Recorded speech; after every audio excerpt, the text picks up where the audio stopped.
होशंगाबाद जिले के सिवनी मालवा में कृषि उपज मंडी के बाहर क्रय विक्रय की अनुमति देने वाले सरकार के फैसले का विरोध मंडी कर्मचारी लंबे समय से करते चले आ रहे हैं। मंगलवार को जिले की सिवनी मालवा कृषि उपज मंडी कर्मचारियों ने एसडीएम के नाम एक ज्ञापन सौंपा था, जिसमें बताया था कि संयुक्त संघर्ष मोर्चे के द्वारा मई 2020 से निरंतरता में भारत सरकार के अध्यादेश से मंडी क्षेत्र को कम किए जाने और फीस मुक्त किए जाने के अनुक्रम में मंडियों की आय काफी कम है, जिससे कर्मचारी अधिकारियों में वेतन, भत्ते, पेंशन इत्यादि मिलने की संभावना बेहद कम है। ज्ञापन में ये भी बताया गया था कि मुख्यमंत्री को 16 जुलाई 2020 को सामूहिक अवकाश लेकर ज्ञापन सौंपा गया था, जिस पर आज तक कोई कार्रवाई शासन स्तर पर नहीं की गई है। मोर्चे के आह्वान पर 3 सितंबर 2020 से अनिश्चितकालीन मंडियां बंद कर दी है, जिसके बाद सिवनी मालवा कृषि उपज मंडी में सुबह से ही ताला लटका रहा। वहीं मंडी बंद होने की जानकारी मिलते ही किसान भी मंडी में अपनी उपज लेकर नहीं पहुंचे हैं। वहीं किसान व्यापारियों के पास अपना माल बेचने के लिए चक्कर काटते नजर आए। मध्य प्रदेश शासन द्वारा 1 मई को अध्यादेश जारी कर प्रदेश की सभी मंडियों के बाहर कृषि उपज के क्रय विक्रय की अनुमति दी है। यही नहीं, इस खरीदी को नियंत्रण मुक्त व निजी सेक्टर को देने का भी फैसला लिया है।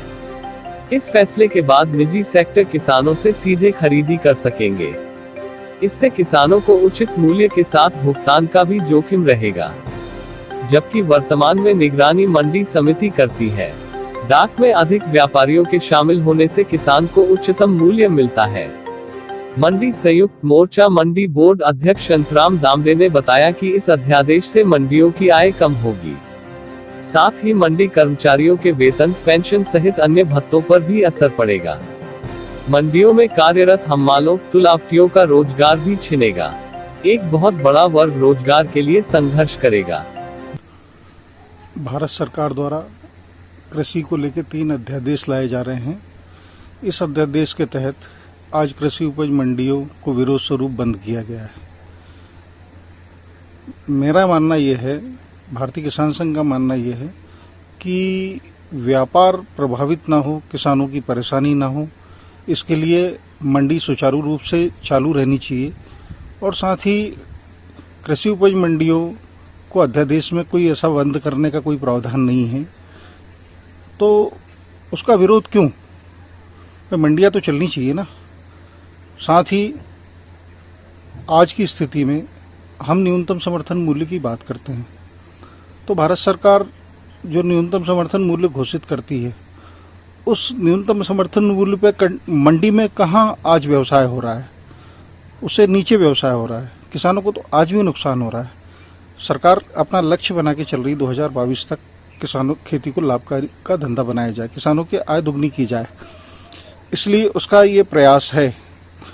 इसमें कुछ कमियां हैं, लेकिन कमियों के द्वारा भारतीय किसान संघ के द्वारा भारत सरकार के सामने अपना पक्ष रखा गया है और पक्ष में स्पष्ट रूप से कहा गया है, मंडी में या मंडी के बाहर व्यापारियों को जो पैन कार्ड के आधार पर खरीदी की व्यवस्था दी जा रही है। आप इसमें कोई भी व्यापारी न्यूनतम समर्थन मूल्य से किसी भी प्रकार का अनाज कम न खरीदे, क्योंकि वर्तमान में जो मंडी व्यवस्था चल रही है, हम इससे भी संतुष्ट नहीं है। किसान समाज का आज भी नुकसान हो रहा है। न्यूनतम समर्थन मूल्य जो सरकार सुनिश्चित करती है, वो 6 से 7% लोगों का ही खरीदी कर पाती। इससे ज्यादा की खरीदी गवर्नमेंट अनाज की नहीं कर पाती, जो देश में उत्पादित अनाज है। तो नुकसान तो हमें वहां भी हो रहा है। अगर सभी संगठन कुछ न कुछ अपने सुझाव दे और उसमें जो सुधार कराना है या अपनी मांग रखे, और उसको उस मांग के आधार पर अगर सरकार नहीं मानती है तो उसका हम विरोध करें। संगठन के द्वारा जो सुझाव है, उसमें सबसे पहला तो यह है कि कोई भी उपज न्यूनतम समर्थन मूल्य से कम बिक्री ना हो। व्यापारी, प्राइवेट व्यापारी पैन कार्ड के आधार पर खरीदी की जाएगी तो उनकी बैंक सिक्योरिटी हो। राज्य स्तर पर और केंद्रीय स्तर पर उनका पंजीयन हो। पंजीयन के बाद में जो व्यापारी नगद रूप में ही किसान से अनाज खरीदें, इसमें भी एक सरकार शासन ने व्यवस्था दी है।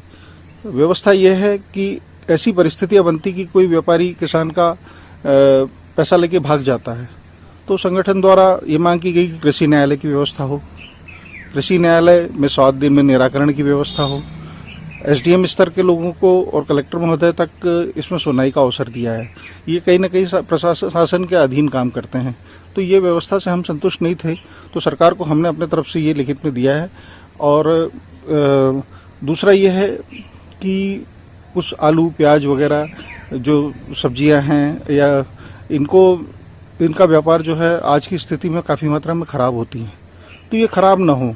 अगर इसकी खरीदी व्यापारी इसके लिए हमको मिलें और व्यापारी खुद अपने लिए प्रोसेसिंग की व्यवस्था करें, या किसान समाज उसके लिए, सरकार भी चाह रही है कि किसान समाज भी प्रोसेसिंग की व्यवस्था करे।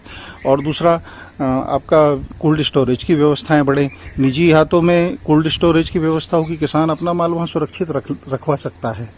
तो ये अगर व्यापार कुछ निजी व्यापारी इसमें आगे आए तो किसान को लाभ ही होगा। व्यापारियों की संख्या बढ़ेगी तो स्वाभाविक है, आज मंडियों में जो चल रहा है सारे 2, 4, 10 व्यापारी हैं, मिली भगत से पूरा एक मूल्य तय कर लेते, उससे ज्यादा। अब मंडियों में भी कई विसंगतियां हैं। एक मंडी में फसल बिकती है 4000, तो दूसरी में बिकती 3500 और तीसरी में बिकती 4500। तो कहीं ना कहीं ये व्यापारियों की यूनिटी के कारण भी आज किसान समाज को नुकसान हो रहा है। एक बात समझ में मुझे नहीं आती कि मंडियां बंद करने और मंडी के कर्मचारी इसका विरोध कर रहे हैं कि मंडियां बंद हो जाएंगी। बिल्कुल मंडियां बंद नहीं होंगी। और आपको हमसे ज्यादा क्यों चिंता है? हम किसानों को ज्यादा चिंता होनी चाहिए ना। चिंता किसको है? व्यापारी को चिंता है। चिंता किसको है? कर्मचारियों को चिंता है। अरे भाई, आप तो हमारा अब तक शोषण करते चले आए हैं। अगर गवर्नमेंट एक प्रयास कर रही है, नहीं होगा, हमारे समझ से परे होगा, हमारे सुझाव सरकार नहीं मानती और दे दिए हैं, हमारे द्वारा सुझाव दिए गए हैं संगठन के द्वारा, अगर नहीं मानती तो इसका हम विरोध, जो मुद्दे हमें लग रहे थे उसका विरोध हमने किया है और वहां हमारी बात रखी है। सरकार के समक्ष हमारे तरफ से जो चर्चाएं रखी गई हैं उसमें सहमति भी बनी है और सरकार उसमें संशोधन के लिए तैयार भी है। तो किसान समाज का न्यूनतम समर्थन मूल्य से अधिक पर अनाज बिक्री हो, सबसे बड़ी तो ये सुनिश्चितता हमको चाहिए। हम जो पैटर्न आज चल रहा है उसी पैटर्न को क्या कल भी चलने देना चाहेंगे क्या? नहीं, इसमें सुधार होगा और सरकार चाहती है। नीयत ठीक हो सकती है सरकार की और नहीं भी होगी तो हम उसका विरोध करेंगे, लेकिन जो आ रहे हैं, जो 3 अध्यादेश गवर्नमेंट लेके आ रही है, उसमें हर किसान संगठन या सामाजिक स्तर पर जो भी संगठन है किसानों के लिए काम कर रहे हैं, वो इसमें अपने विचार जो भी हैं वो सरकार के समक्ष रखें। नई गवर्नमेंट मानती है तो हमारा तो विरोध उनके साथ आज भी जिन मुद्दों पे था भारत सरकार को लिखित में दिया गया है, उनके द्वारा संतुष्टिप्रद जवाब दिया गया है। किसान समाज का अहित पूरे भारत में हो रहा है और भारत में जब अहित हो रहा है तो हम एक ही मांग रखें कि न्यूनतम समर्थन मूल्य से अनाज बिक्री कम ना हो और इसके लिए संगठन ने भी अपने तरफ से ये बात रखी है।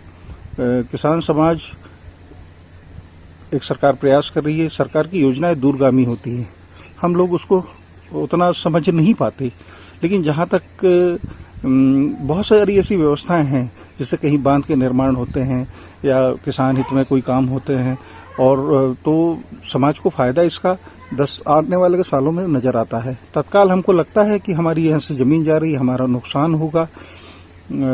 तो ऐसी स्थितियों में